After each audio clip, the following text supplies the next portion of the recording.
चलिए आज अंग्रेजी के एक ऐसे टेंस को समझते हैं जो सुनने में तो थोड़ा मुश्किल लगता है, लेकिन असल में ये बहुत लॉजिकल और आसान है।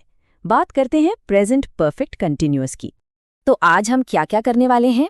हम एक छोटी सी पहेली से शुरू करेंगे, फिर इस टेंस को बनाने का फॉर्मूला देखेंगे, इसके इस्तेमाल को समझेंगे, एक बहुत कॉमन कन्फ्यूजन को दूर करेंगे और आखिर में इसे असल बातचीत में इस्तेमाल करके देखेंगे।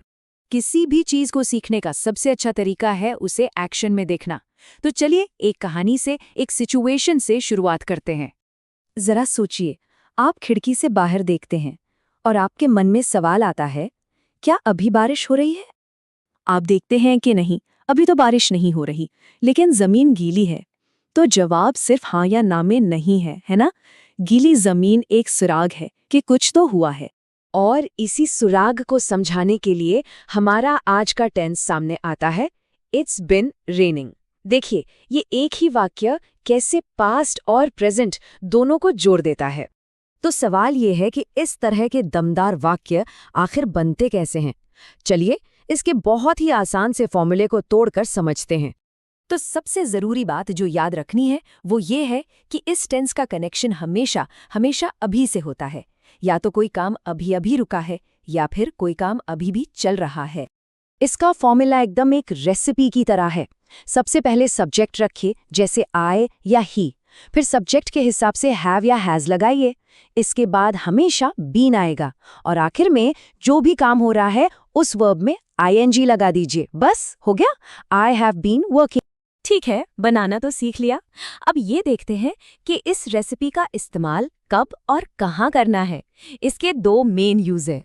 पहला इस्तेमाल तब होता है जब कोई काम बस अभी अभी खत्म हुआ है और उसका असर, उसका नतीजा अभी भी दिख रहा है या महसूस हो रहा है। ये देखिए, एक बेहतरीन उदाहरण है।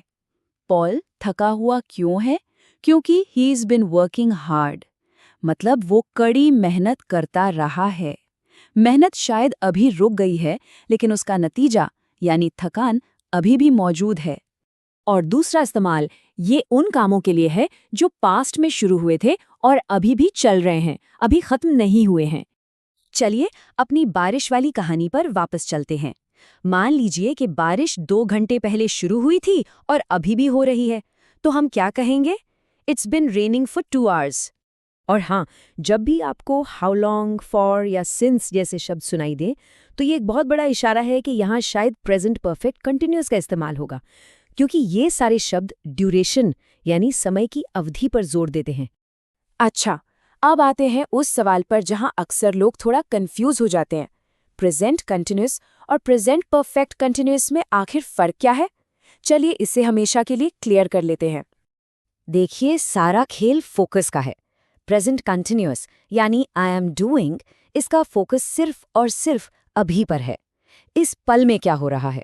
लेकिन प्रेजेंट परफेक्ट कंटिन्यूअस यानी आई हैव बिन डूइंग, इसका फोकस कितनी देर से पर है, एक्शन की ड्यूरेशन पर है। बहुत हो गई थियरी, अब वक्त है इसे असल जिंदगी में इस्तेमाल करने का। चलिए कुछ सिचुएशंस देखते हैं। मान लीजिए आपकी दोस्त केट पूल से बाहर आ रही है। उसके बाल गीले हैं, वो थोड़ी थकी हुई लग रही है। तो आप उससे क्या पूछेंगे? बिल्कुल, हैव यू बीन स्विमिंग? ये सवाल एकदम परफेक्ट है। क्यों? क्योंकि तैरने का काम अभी अभी खत्म हुआ है और उसका नतीजा आपके सामने है। चलिए एक और सिचुएशन लेते हैं।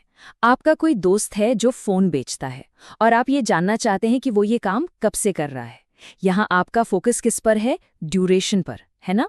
तो सही सवाल होगा, how long have you been doing that? ये एकदम सटीक तरीके से दिखाता है कि हम किसी ऐसे काम के बारे में कैसे पूछते हैं जो पास्ट में शुरू हुआ और अभी भी चल रहा है। तो अब आपके लिए एक छोटा सा चैलेंज है। अब जब आप इस टेंस के पैटर्न को समझ गए हैं, तो इसे अपने आसपास खोजना शुरू कीजिए। फिल्मों में, गानों में, लोगों की बातचीत में। आप हैरान हो जाएंगे कि ये कितनी बार इस्तेमाल होता है और आप इसे जितना ज्यादा सुनेंगे ये उतना ही नेचुरल लगने लग। चलिए आज अंग्रेजी के एक ऐसे टेंस को समझते हैं जो सुनने में तो थोड़ा मुश्किल लगता है, लेकिन असल में ये बहुत लॉजिकल और आसान है। बात करते हैं प्रेजेंट परफेक्ट कंटिन्यूअस की। तो आज हम क्या क्या करने वाले हैं? हम एक छोटी सी पहेली से शुरू करेंगे, फिर इस टेंस को बनाने का फॉर्मूला देखेंगे, इसके इस्तेमाल को समझेंगे, एक बहुत कॉमन कन्फ्यूजन को दूर करेंगे और आखिर में इसे असल बातचीत में इस्तेमाल करके देखेंगे। किसी भी चीज को सीखने का सबसे अच्छा तरीका है उसे एक्शन में देखना। तो चलिए एक कहानी से, एक सिचुएशन से शुरुआत करते हैं। जरा सोचिए, आप खिड़की से बाहर देखते हैं और आपके मन में सवाल आता है, क्या अभी बारिश हो रही है? आप देखते हैं कि नहीं, अभी तो बारिश नहीं हो रही, लेकिन जमीन गीली है। तो जवाब सिर्फ हाँ या ना में नहीं है, है ना? गीली जमीन एक सुराग है कि कुछ तो हुआ है। और इसी सुराग को समझाने के लिए हमारा आज का टेंस सामने आता है, इट्स बिन रेनिंग। देखिए, ये एक ही वाक्य कैसे पास्ट और प्रेजेंट दोनों को जोड़ देता है।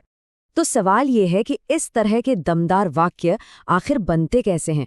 चलिए इसके बहुत ही आसान से फॉर्मूले को तोड़कर समझते हैं। तो सबसे ज़रूरी बात जो याद रखनी है वो ये है कि इस टेंस का कनेक्शन हमेशा हमेशा अभी से होता है। या तो कोई काम अभी अभी रुका है या फिर कोई काम अभी भी